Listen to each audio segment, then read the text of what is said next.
I'm Councillor Caroline Karimi Govanlu, and I will be chairing the Planning Committee meeting today. We will have various planning officers here, and I'll ask them to introduce themselves because honestly I can't remember everybody's name.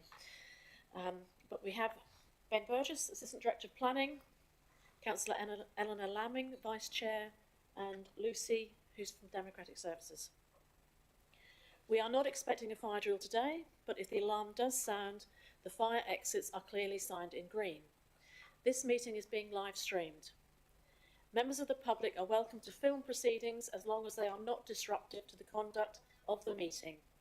If anyone wishes to record this meeting, please identify yourself now.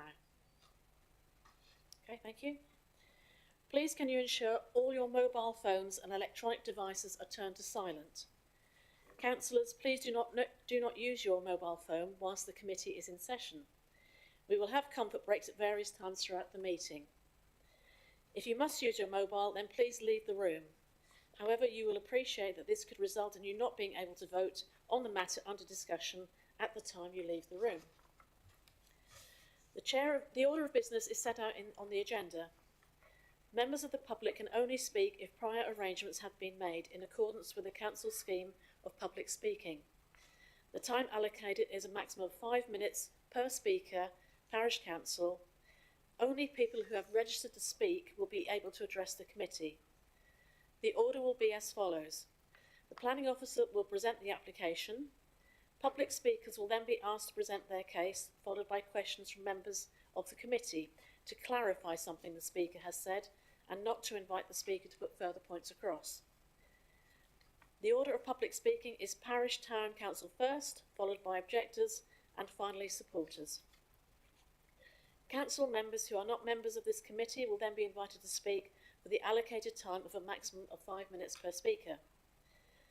This will be followed by questions from members of the committee. Again, these questions will only be to clarify something the speaker has said and not to invite the speaker to put further points across. The committee will then discuss and determine the application. Finally, there is no provision for members of the public to circulate documents, photographs, etc. at the meeting. Are there any questions before I open the meeting? No, thank you. Okay, so we're going to open the meeting. Do we have any declarations of interest, please? Go Karen first. Thank you, Madam Chairwoman. It's in respect of item number 5 before us today. I have a non-registrable interest in that a close family member is linked with the application for Laveray Park. Okay, thank you. I will step back for the discussion. Yeah. Bibbin. Oh, no, Bibbin first. Thanks, Madam Chair. Item number 7, I think.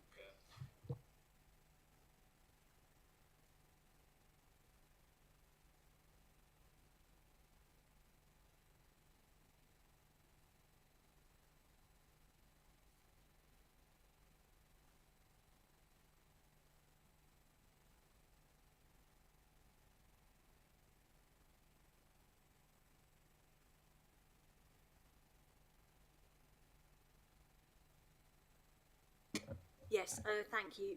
I've got an interest in application number 3 on the agenda. That's lands north of Smee Lane in Great Plumstead, because I am the councillor for the adjacent ward, which is Brundle Ward, and I have commented on this application, so I will leave the room while it's discussed and determined by the committee. Oh, yeah.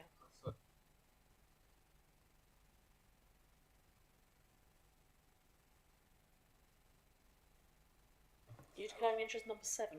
Yeah, I said number 7, but it's not number 7, it's number 4. Number 4's been deferred. Oh, really? It's fine, Abu. Yeah. Okay. Do we have any apologies, please, Lucy? Yes, Chair. We have apologies from Councillor Orber, Councillor Bailey and Councillor Tickle. Thank you. Right, we'd like to confirm the minutes of the meeting, the Planning Committee meeting held on the 14th of August. Is everyone happy with the minutes? Yeah. Show of hands. Thank you. We'll go to applications. First one, 2021 2306 Furbank Green Lane, Horsford. Can I just say the first two have been before committee before, have been approved, and they're only come back for nutrient neutrality? Okay, thank you. Thank you, Chair. So Richard Smith, Principal Planning Officer. I'm presenting this item on behalf of Julie Fox, who's the case officer. So this is an application returning to committee which remains undetermined due to nutrient neutrality. It's returned to committee to consider material changes since the previous resolution to approve in November 2022, and that is subject to addressing nutrient neutrality. And those changes are principally the GNLP, which was adopted in March this year. So the site is set to the northern edge of Horsford, off Green Lane. It is surrounded on the west and south, and latterly now in the east with new and emerging housing developments. This Google Maps aerial image shows the existing and new pattern of settlements further developing. This is the existing site edged red, and the land otherwise within the wider ownership of Furbank in blue. The neighbouring property to the east is Oakdean, and a residential annex is within its grounds. More recently developed estate housing, as I suggested, is now set to the west and the south, and that is starting to also emerge on the east side as well, further east. This slide shows the proposed layout for the new dwelling, which would involve some removal of the outbuilding. The principle of development remains acceptable for this small Winfield site, which was and is still considered a sustainable small addition of housing between existing other new and historic residential developments on the northern edge of Horsford, and which has some provision as a village with services and facilities such as a co-op, a primary school and a village hall, to name a few for example. In consideration of GNLP Policy 2, the proposal has a density of 1 dwelling, covering an area of just under 0.2 hectares. This accounts to a density considerably just under 25 dwellings per hectare, which is suggested in Part 4 of the new Policy 2. However, the policy also states that such density should be based on access and local character considerations, and also at Parts 3 and 5, the retention of trees and green infrastructure and creating beautiful, well-designed places characterful of the area. To achieve a higher density here would be at odds with the local character and subsections on density and design and the wider tree retention. So for that reason, the density of the one dwelling still remains acceptable.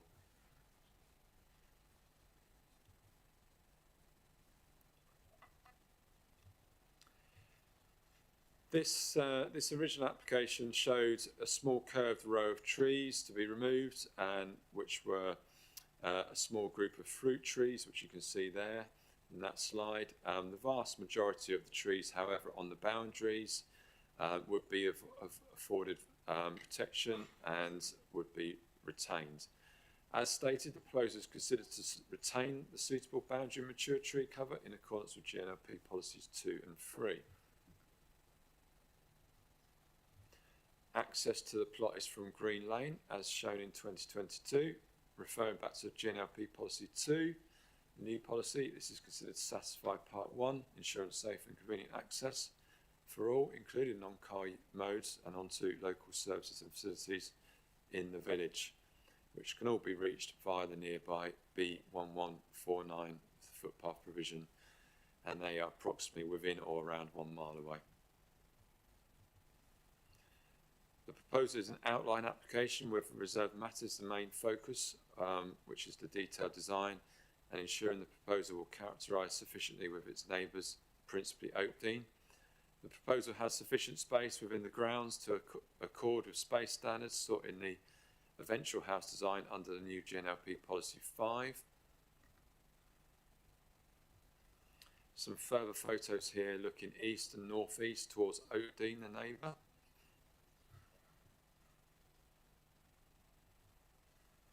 Some further photos, but now looking more west towards Rowan Crescent, the new housing area, and the driveway position is shown proposed together with some views of small trees to be removed, those small fruit trees. This is a photo looking north, and again shows the driveway access Furbank in the sort of far distance, and Oakdean again in the far distance in terms of the outbuilding, which forms the boundary. The remaining elements of the new GNLP policies have been considered as detailed in the committee report, such that no pollution or flood risk or surface water drainage issues have been identified. And as an outline application, no concerns are identified in respect of water and energy consumption or in respect of policy 2 and the relationship of the proposal to the natural and historic environment as detailed in policy 3. So therefore, Chair, today the proposal has been reassessed, and with regard to the newly adopted policies of the GNLP, it's considered to accord with those, and as set out in the presentation and report, as well as those in the Broadland Development Management DPD as they were previously identified. It's considered that the application complies with the development plan and taken as a whole remains acceptable. When having regard to nutrient mitigation, that will be secured and there will be a signed unilateral undertaking in place. The updated recommendation is therefore to approve, subject to conditions, and this is as per the update sheet, with the exception of condition 16. That is an update to remove suggested condition 16, which was for the retention of the hedgerow and trees, because this is now encapsulated within conditions 4, the landscaping scheme, and conditions 5, tree protection, which will be renamed as hedgerow protection. And this therefore avoids unnecessary duplication. So condition 16 falls away, and condition 17 will become condition 16, which is in respect to nutrient neutrality. Thank you, Chair. Thank you. Are there any points the committee would like clarified from the officer? No? Okay. We will go, there's no objectors, we'll go straight to supporters. Could I ask Mr. Graham Bloomfield to come to the front, please?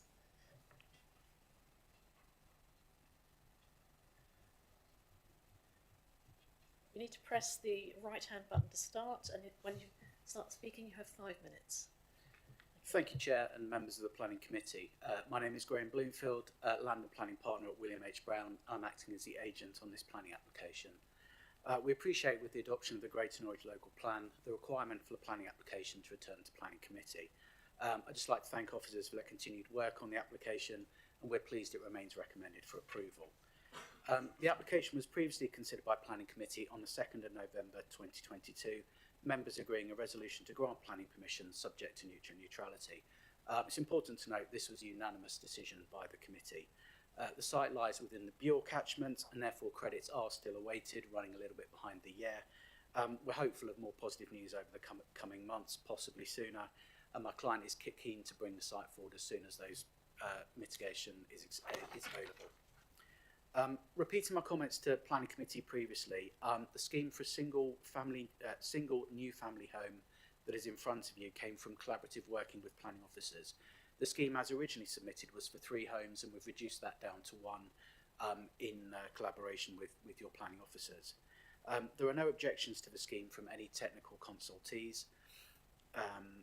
And just looking at the trees, it's important to note that the tree survey noted none of these are of any real value. They're predominantly conifers and fruit trees, but we have still sought to retain as many as possible on site, particularly to the boundaries where they afford screening to neighbouring properties. The new committee report prepared for this meeting and the officers' report you've just heard thoroughly summarises the position from our perspective in terms of the application remaining acceptable in the context of the new local plan as windfall developments. The site is a sustainable location and it's natural infill with its own access already in place. It will utilise an independent and largely redundant area of extended garden surrounded by development on all 4 sides, with modern estate development to the immediate south and west by Barrett David Wilson. It's a natural and discreet infill site surrounded by newly constructed homes, and as I said before, a sustainable location with good access to services in facilities and in accordance with the development plan as a whole. Although the scheme is an outline scheme at this stage, we would envisage it coming forward as a bungalow or chalet bungalow, to have that flexibility of design and to reduce the height and size in relation to neighbouring properties to ensure their amenities are protected. We would therefore respectfully invite members to endorse the officer's recommendation to delegate authority to approve, subject to the mitigation being agreed for nutrient neutrality. And I'm happy to answer any questions that members of the Planning Committee may have. Thank you. Thank you, Mr. Bloomfield. Does the committee have any questions or comments? No? Okay, if you'd like to return to your seat, thank you. Do we have any comments on this application? Karen? Thank you, Madam Chairwoman. Just a point of clarification, really, if I may. I've just heard what the agent said about the height of the building, and am I correct in saying that was an additional condition following? Yes, it was, and there's a condition down that relates to that. So it's either a 1 or 1.5 storey building that will be sought at reserve matters. Thank you. That's answered my question. Thank you.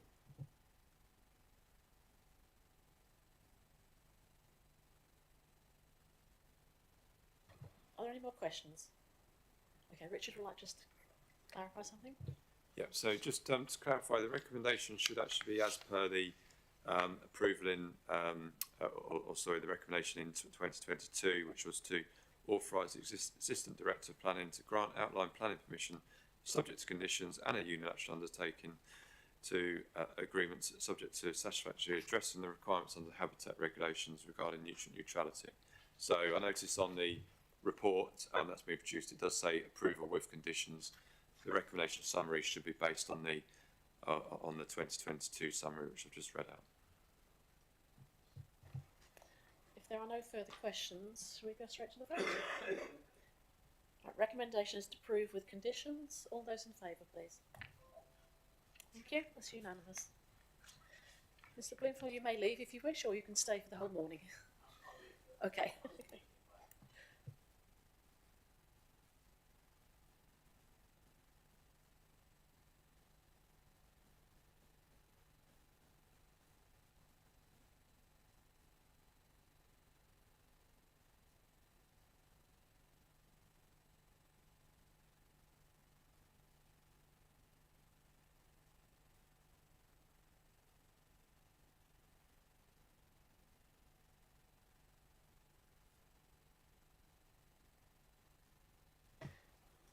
Right, second application is 2023-3337, Ivy House Marketplace, Reetham. And I will ask the officers to introduce themselves and to carry on with the presentation, please.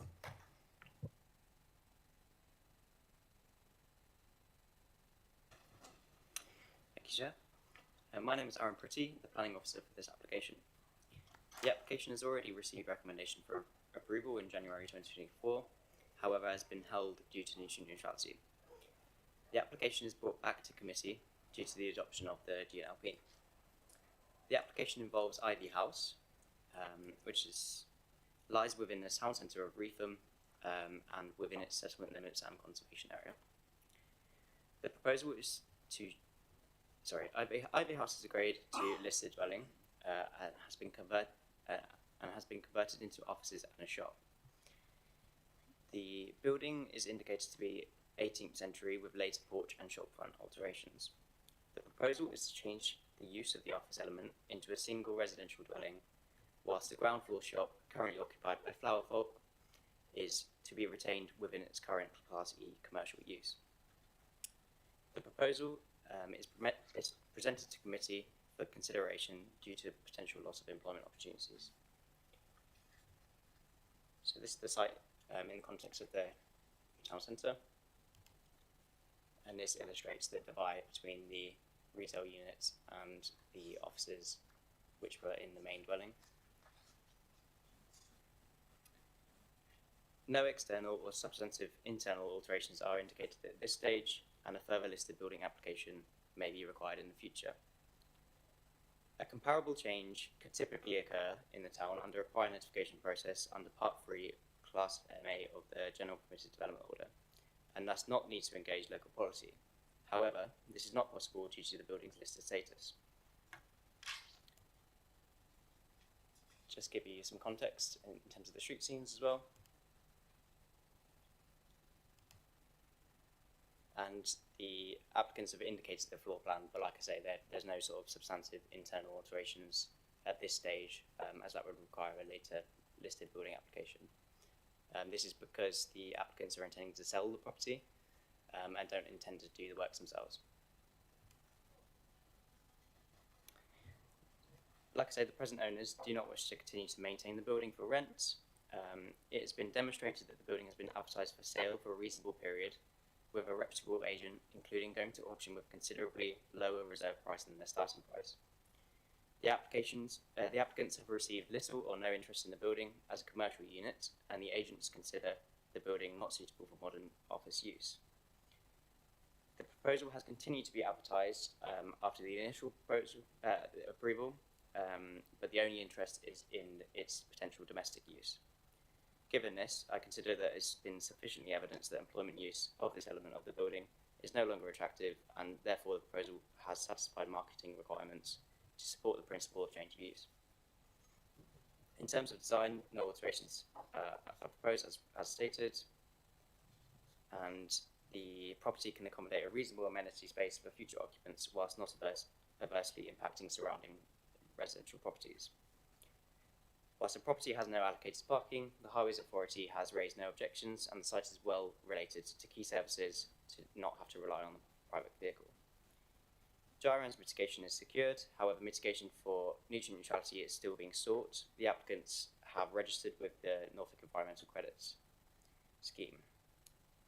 There's no conflict with the relevant GNLP policies as stated in the updated report, and therefore the recommendation is to authorise the Assistant Director of Planning to approve with conditions subject to addressing the requirements under the Habitats and Species regulations regarding nutrient neutrality. Thank you, Chair. Thank you. Does the committee want any points clarified on that one? No? We don't have any public speakers for this application, so we go straight to comments. Anybody? Eleanor? Thank you, Chair. Yes, I mean, I was happy to approve this application in January when it came to us, and I'm happy to propose that this application is approved today. We've just had a change, obviously, we've had the adoption of the Greater Norwich Local Plan, but I don't see that this application is contrary to anything in the Greater Norwich Local Plan, so I'm happy to propose it. And I understand that nutrient credits are currently being sought. So, yeah, I'd like to propose we approve it. Karen, did you want to say something? I was going to say something very similar. I was happy to support this back in January. It's good to have a vacant building back in use, and there was no highways objection, so I was going to say I'd second that proposal. Thank you. Okay, we'll go straight to the vote then. The recommendation to approve. All those in favour, please. That's unanimous. Thank you. Thank you, gentlemen.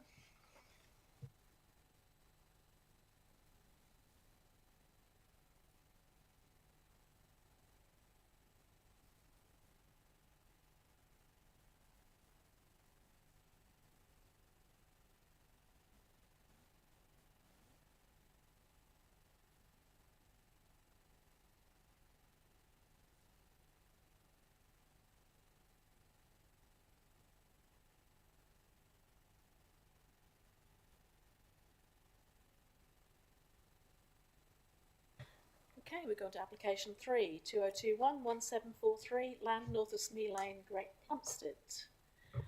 Thank you, gentlemen, for coming. If you'd like to introduce yourselves and carry on with the presentation.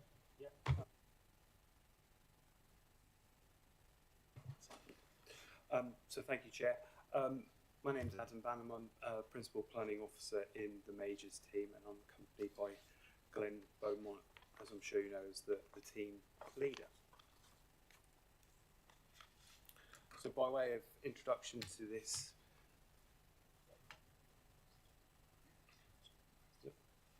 just move on to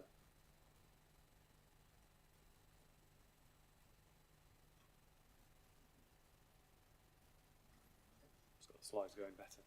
So yes, so by way of introduction, this was an application submitted in 2021. Its determination has been delayed by nutrient neutrality, but the site has now been taken on by Orbit Homes, and they have an agreement with Norfolk Environmental Credits to secure mitigation. As by way of update, you'll notice from the sheet that we still are in discussions with the County Council's Green Infrastructure Officer in relation to the public right-of-way or bridle way that runs through the site. This is a matter that we think can be resolved, but we do need to look through previous documents to establish the extent of the right of way. If there is an issue, as I've noted in the update, then obviously it will be brought back to committee if in any way those findings affect the scheme layout. Obviously, to start with the location plan, it's not far from where we're sitting now. It's a 16-hectare site on the north side of Smee Lane.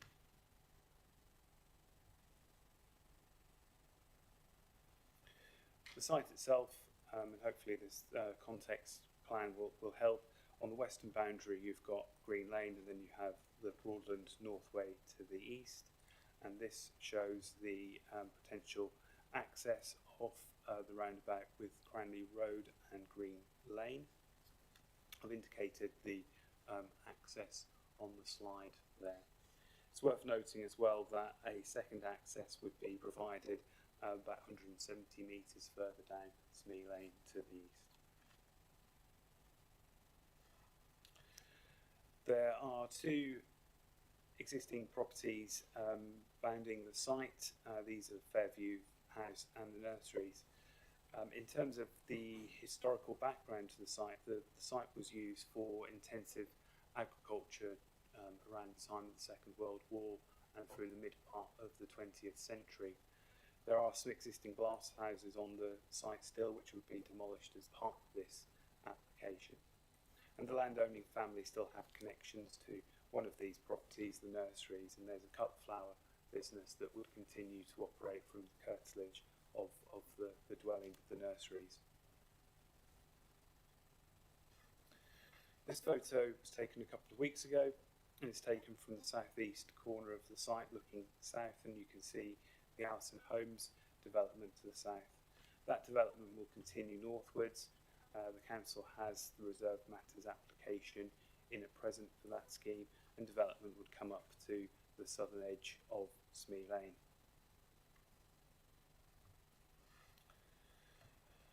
The planning policy context of this site is obviously the council's own development plan and the area action plan for the North East Growth Triangle that was adopted in 2016.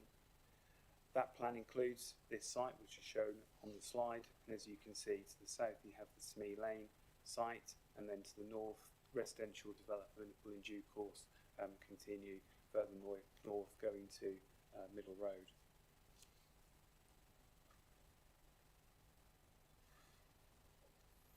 This is the layout that is here for determination at committee today.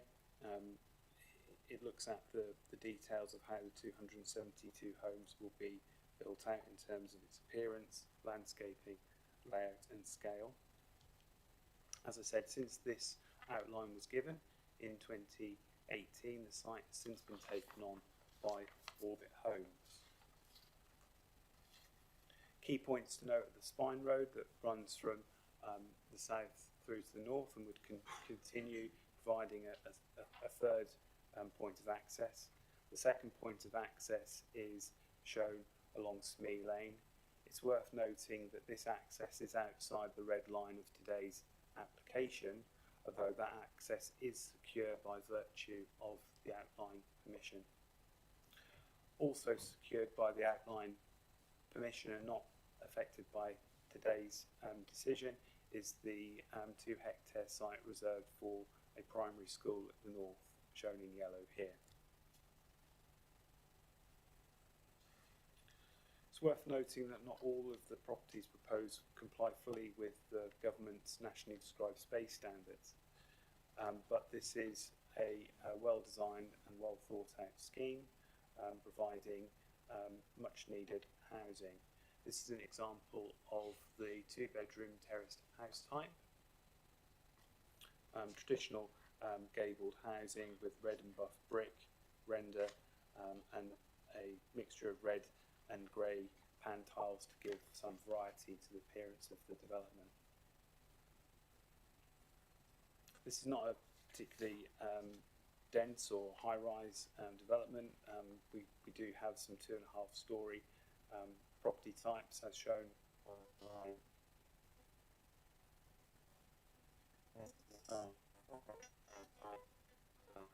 capacity of this being 26 units per hectare, so just slightly above minimum levels by the Personal Local Plan Policy.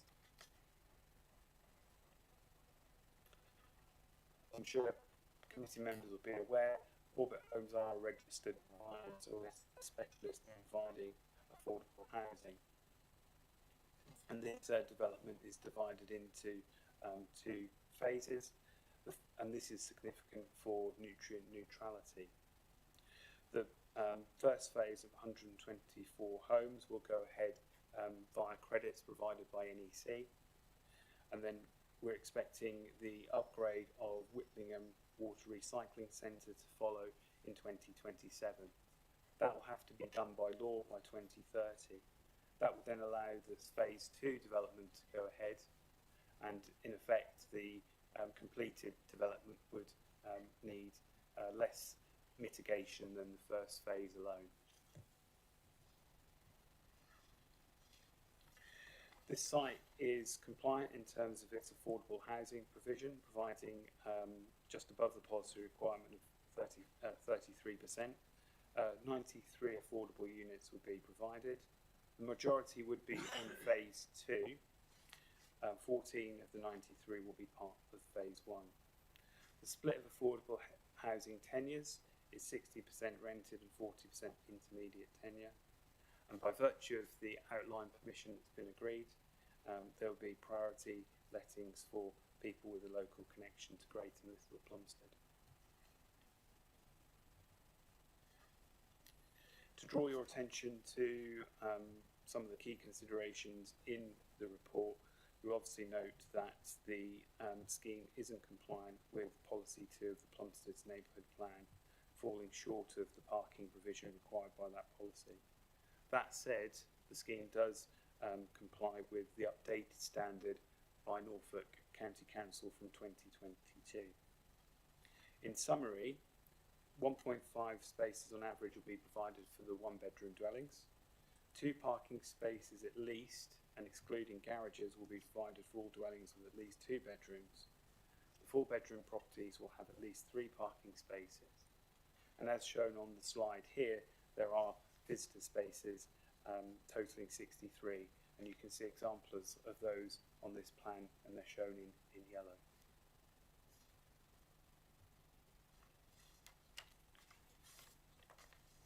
In preparing the report, we've given substantial consideration to the landscape proposals for this site. Orbit are proposing a network of hogging footpath across the site, and the existing orchard is being retained and enhanced. That orchard is to the western part of the site. The landscaping strategy also shows new trees being planted, as well as a whole mixture of native species, shrubs and hedgerows. In total, this scheme provides 413 new trees across the site. In open space terms, a key feature is a open space that runs from east to west through the centre of the site. This also has a locally equipped area of play. Another notable landscaping feature is to the west, where we have, in addition to the drainage basin, open space and orchard, we have a neighbourhood equipped area of play, and as this slide shows, that will provide opportunity for informal ball games.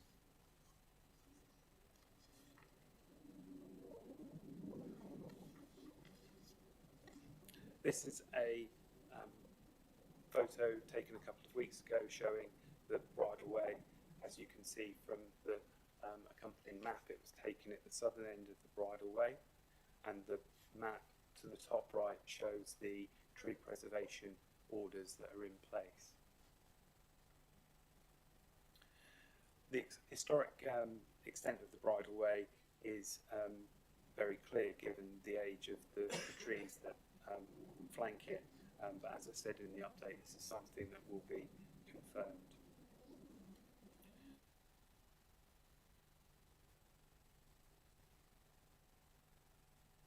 The route protection areas and the classification of trees, and as you'll note,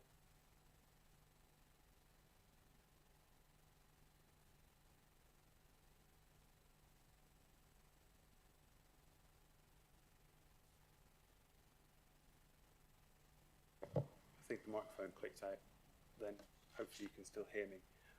And as this slide shows, the applicants have gone to great detail to look at the impact on root protection areas and to put in safeguards such as having an appropriately qualified specialist supervise any works. This comes from midway along the bridleway, and this next slide comes further south, again showing how the trees will be protected and a couple of the removals of trees. So whilst the majority of trees will be retained, it's about 3 TPO trees will have to be removed, one of which is a horse chestnut in good condition and 2 English oaks in poor condition. 17 other trees will have encroachment on their root protection areas, but the applicant's consultant has looked into this and notes that this site has had extensive agriculture over the years, and that has caused some encroachment onto the root protection areas, and therefore any further encroachment or encroachment as a result of the development is expected to be tolerable on the health of the trees. This next slide shows that some of the tree preservation orders do continue along Smee Lane, and again details are provided about how the RPAs of those trees are to be protected, either with works to be carried out on the surface and where digging has to be required, that these are supervised by an appropriate professional.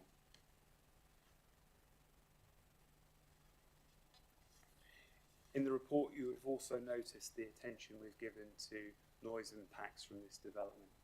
This photo is taken at the southeast of the site and shows the Broadland Northway and the existing bund provided there. This land on which the bund is constructed is in the control of Norfolk Highways.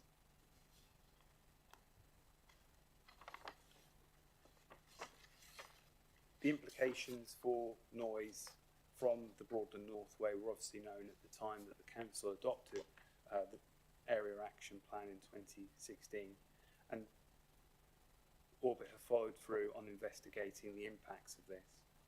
As this plan shows, up to 46 properties have the potential to be affected by noise, and as you would have seen from the report, we're looking into a condition that understands the detail of those.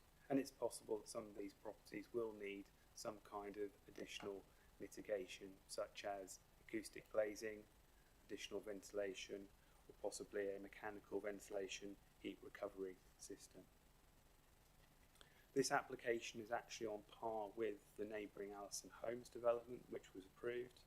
And as you can see from the contour map here, the noise levels are predicted to be in the range of around 50 decibels. It's also worth noting there's been no objection to this application from the council's own environmental protection officer in relation to noise.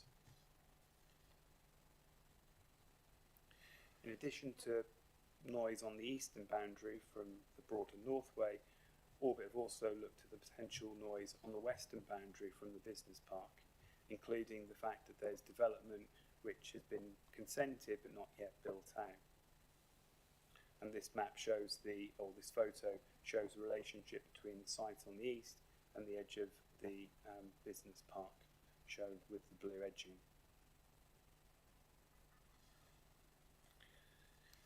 This noise contour map is also provided by Orbit's consultants. It shows the footprint of the permitted development, and as you can see from the contour maps, there's a possible impact on the eastern edge of the Orbit site. In total, 5 properties are potentially at risk, and again there may be necessary for a precautionary measure to have some form of additional ventilation for those properties just to deal with the risk of noise. That said, we're content that the application is compliant with policy, and as I said, there's been no objection raised by the council's own internal consultees. That brings me nearly to conclusion, except to return to the original master plan and to note the conditions that we're proposing with this application. Thank you. Are there any points that need to be clarified? Karen. Thank you, Madam Chairwoman, and thank you for your presentation. It's just, I'm referring to page 46 of the report, and that's a consultation with the parish council. They make a comment about what they call a vehicle-centric design and the planned link road not being delivered. I'm not sure I fully understand the significance of the link road to this development. I don't know if you could help me with that, please.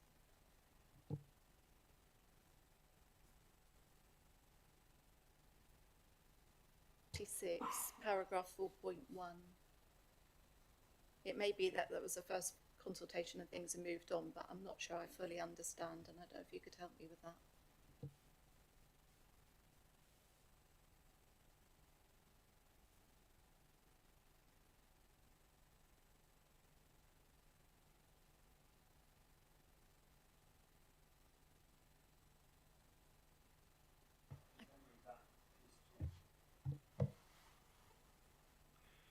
From memory, that was talking about the fact that the link road wouldn't be completed for some time through to the north. Obviously, that's to do with the phasing of development, and we can only deal with schemes as they come forward.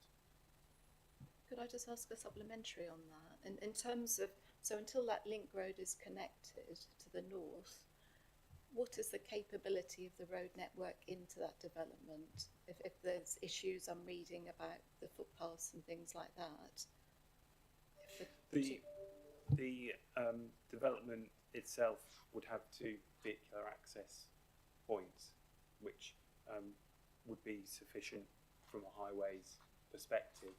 Obviously, from a placemaking point of view, when that development to the north comes forward, we want to have that additional connection. But for the short term, if you like, whilst this would be a standalone development, the highway solution provided with the spine road to be continued at a later date, and then the secondary loop roads would be acceptable. Yeah, sure. Could I just add something quickly, if that's okay? What we've got in front of us is the scheme that we have to consider on its own merits, and that's what the County Council Highways officers have considered. So, and in our opinion and planning opinion, they're comfortable with the scheme as it is, regardless of whether the scheme goes up to GT21 to the north. We have to assume that that might never come forward. So obviously we plan for it and it's in the local plan. We have to assume the scheme washes its own face, if you like, in terms of a highways perspective, and given we've got the support of the Highways Authority, we're confident as officers that that's acceptable. Joe. Thank you, Chair, and thank you for your presentation. I'm slightly concerned about the second access to the sort of more to the southeast, which seems to go through, looks like a car park, but I'm presuming that's the agricultural land of the nurseries. Could you just give some clarification around that? I'm just sort of concerned what the presentation will be like into the estate at that access point. Thank you. Yes, the secondary access goes through a series of self-build properties. They have a existing permission on them. That permission has now lapsed because more than 3 years has passed. Nevertheless, the 2018 outline permission contains a condition which secures that link. So whilst it's outside of the red line for today, that is still safeguarded in the same way that the school land is safeguarded by virtue of the previous permission. I just follow up on that. We haven't seen any photographs of what that will look like and what the use of that land is presently. I'm just concerned that the estate will be built through both phases and that access will, you know, look a complete mess because it hasn't, you know, there is no use to that land. and I'm sure the residents will want it to look sort of nice and tidy, and we just don't know really from this presentation what that will be like. Thank you. If I can just come in quickly, we've got the applicants in the room today. I know their consultant will be speaking for them. Perhaps this question we could ask them, but I would expect that they will want that site entrance to be very presentable, because they're not only are they delivering affordable homes on site, but they're delivering market dwellings that they'll want to sell. And they've also got Allison Homes to the south, and I'm sure working in parallel with them, neither company will want to deliver an access that isn't attractive for potential purchase in the future.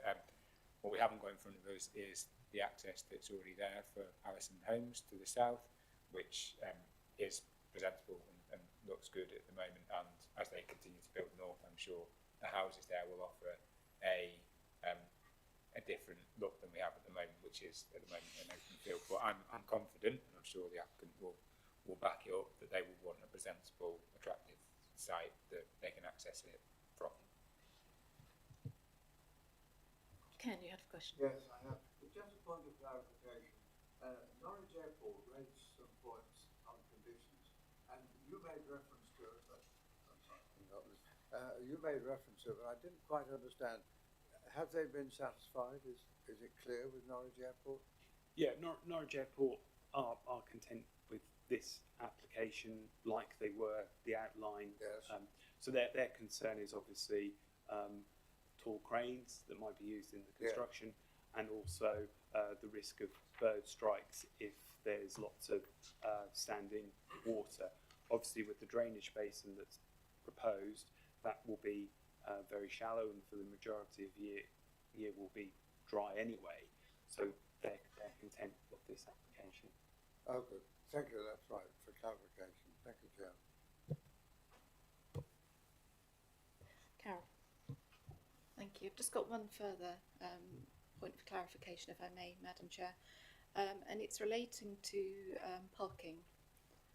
I note that the Parish Council have raised concerns, as has the local ward member, about the parking capability on site.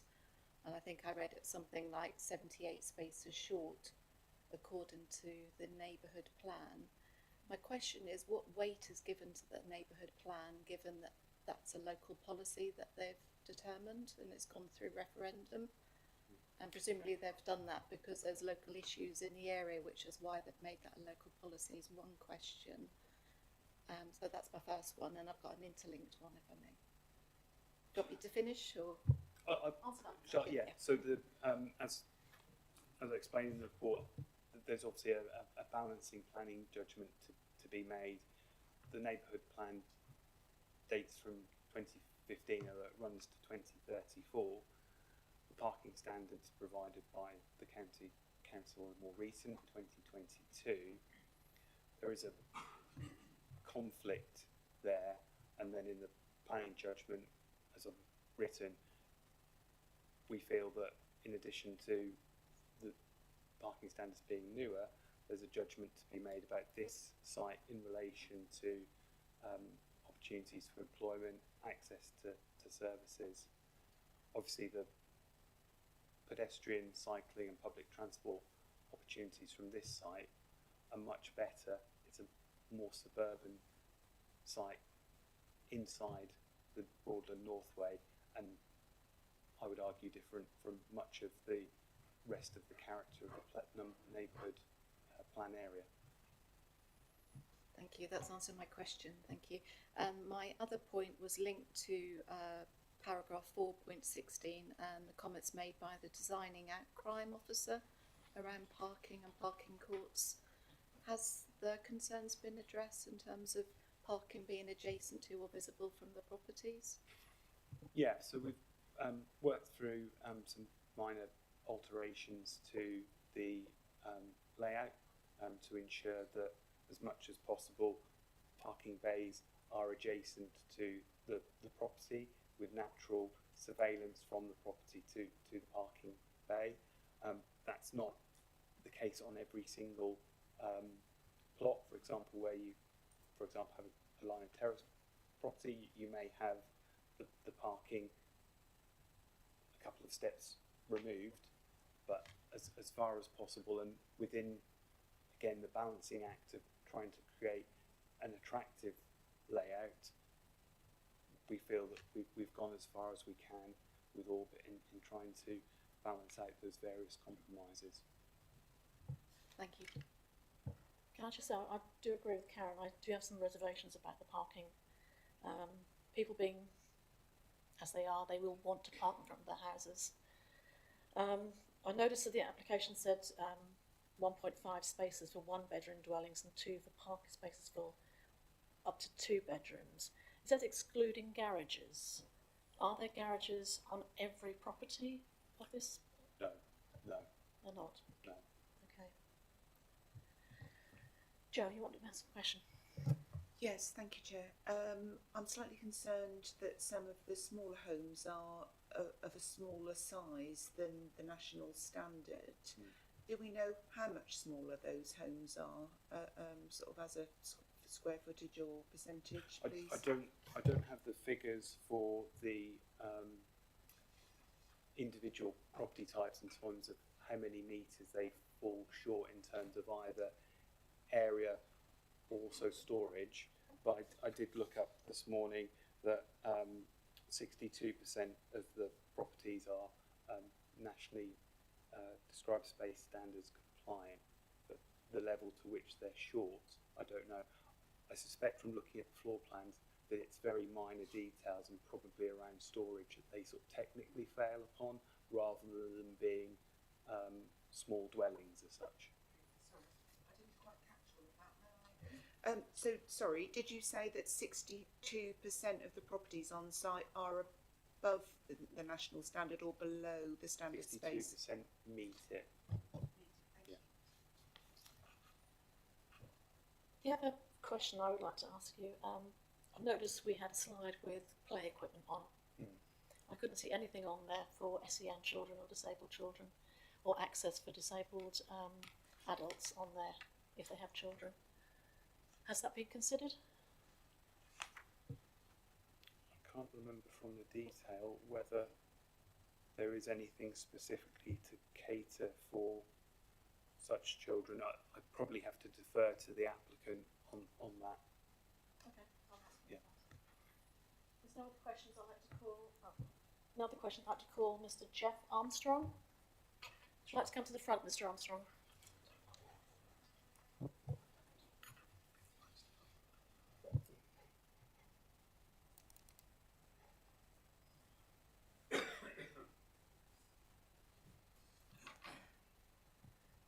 You press the right hand button and you have 5 minutes from when you start.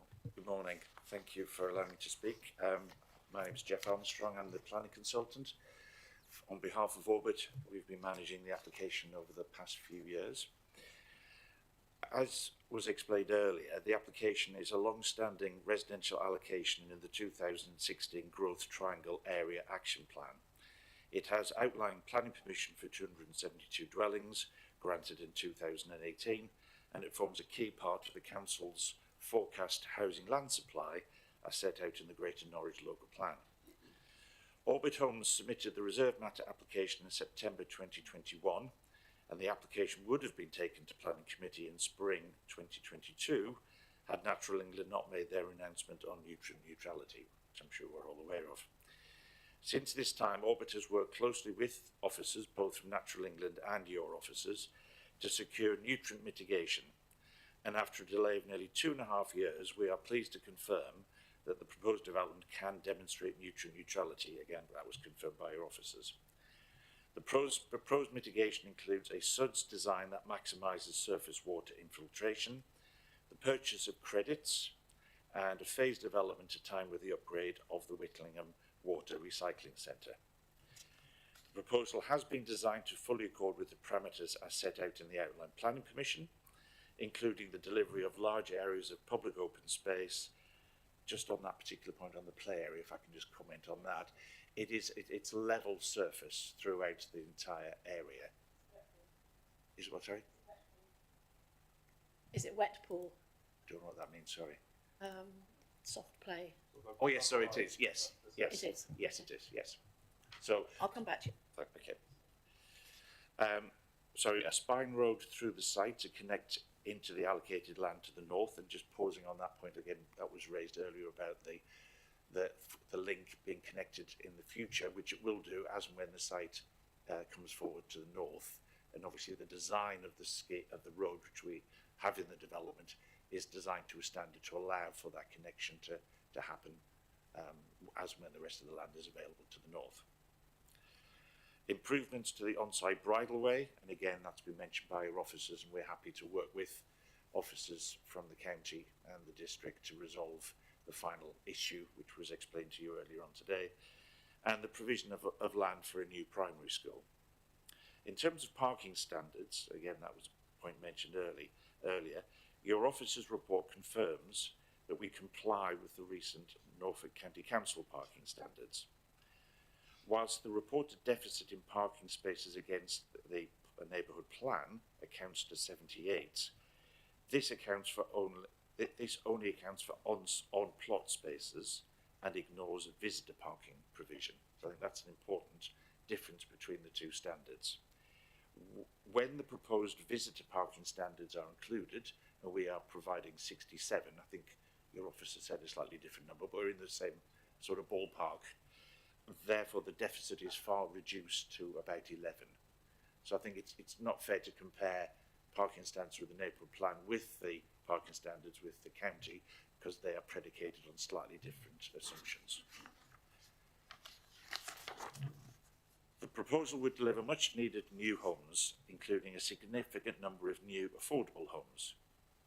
In this respect, we can confirm that in addition to providing the 93 affordable homes secured in the outline application section 106 agreement, Orbit proposed to provide an additional 45 affordable dwellings, 30 rented and 15 shared ownership, by the use of the Homes England Strategic Partnership funding, and they will be provided as part of the Phase 1 development. This is a significant additional benefit of the proposal that Orbit are able to deliver, due to their role as both a house builder and a registered provider of affordable housing. Orbit remain very keen to progress with this development and would welcome your support today. On that basis, I'm happy to answer any questions which councillors might have. Thank you. Okay, thank you. Right, may I ask you about the play area? Yes, you can. Have you considered any equipment for children with SEND? Sensory panels, wheelchair accessible roundabout, anything like that? Because I couldn't see it on this screen. Yes, the play equipment, the detail of the play equipment hasn't yet been resolved, but if that's something which members wanted us to take away today, we could look at that for the detail before. Clearly, no ordering of any equipment has happened yet. There's been somewhat of a delay, but if that's a requirement, we're happy to take that on board. Yeah, thank you very much. I would appreciate that. Yeah. Any members of the committee? Yeah, Joe.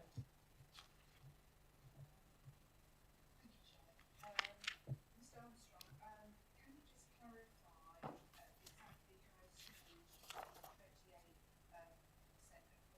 the site are below the recommended standards, please? I would concur with the comment from your planning officer, who said that they are marginally under the standards, and that would be more linked to storage areas rather than actual rooms. So there's very little difference between the actual standard and the standard which we're building at. But that's the standard which discussions with Orbit Homes and Homes England have taken place. So Orbit Homes, as a registered provider, have to meet certain standards in all the homes which they deliver, whilst they're not to the full national design standards. They are to a standard which Orbit Homes, as a charity and a registered provider, have to deliver.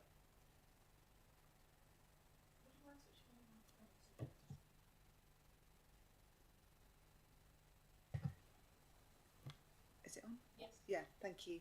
Thank you, Chair. The 38% of the homes that are sort of substandard for size, are they mainly the affordable homes? Are they the ordinary market housing, please?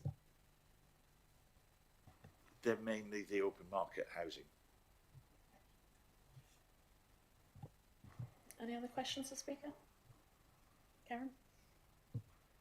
I just want to thank Mr Armstrong for clarifying about the parking and the additional parking spaces, so the overall deficit.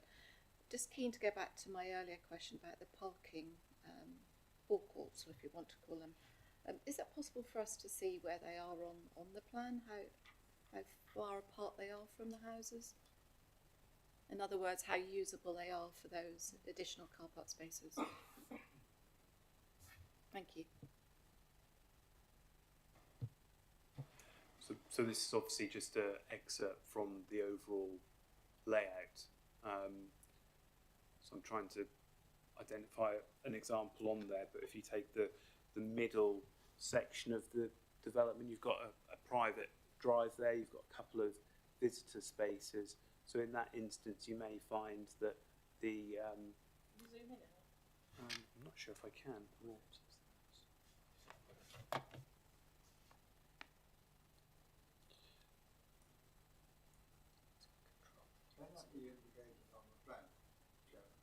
So so for example, if we take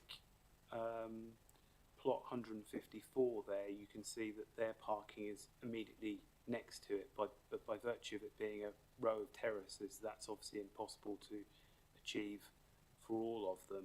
So you can see how for the other, so for 153, their parking is in front.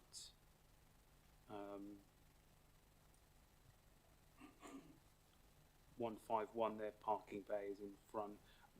This is a discussion I've had with the applicant. I remember having a conversation about this a couple of months ago, and I know they went through the scheme to try and ensure that as far as is possible, each parking bay is as close to and in view of the property as can be achieved. But naturally, whenever you get terraced and semi-detached properties in a row, that's not going to be possible to achieve.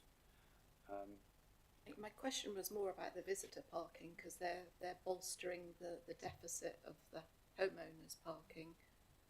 So again, I mean, just to use an example, you can see how the visitor parking is arranged so that, for this instance, if